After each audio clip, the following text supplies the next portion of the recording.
અનેક ગામો ગામ એવા પાળિયા છે. એવી જ રીતે દવાડા ગામના પાદરમાં ધીંગાણાના ઢોલની માથે જેથી દાંડિયું પડી અને કોકે કીધું કે ગાયું વાળી જાય છે વિધર્મીઓ, અને આ દેશની ધરતી ગાય માતાજી જો દુશ્મનો વાળી જાય તો આપણો ધર્મ નહીં બચે. અને ત્યાંથી ફરાક ફરાક ફરાક ફરાક મૂછડિયું થવા માંડાણી અને હાથમાં તરવાર લઈને બગાગ જમ કરતો ઘોડલા ઉપર સવાર થઈ અને તેથી નીકળ્યો તો સંગ્રામસિંહ ઠાકોર, આ દેશની ધરતીનો એક સુરવીર. અને કેવી રીતે એનું ઘોડું હાલતું હતું, એની ઘોડી હાલતી હતી.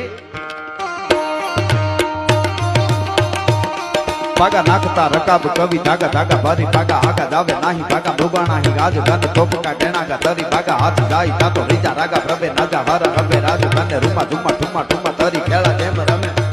ભાગતા ભાગતા કરતી ઘોડની વેતી થઈને દુશ્મનોને કીધું તું કે દવાડાનો હિમાળો વટવા દઉં ને જો જીવતા રહેવા દઉં ને તો તું આ દેશની ધરતીનો સુરવીર નો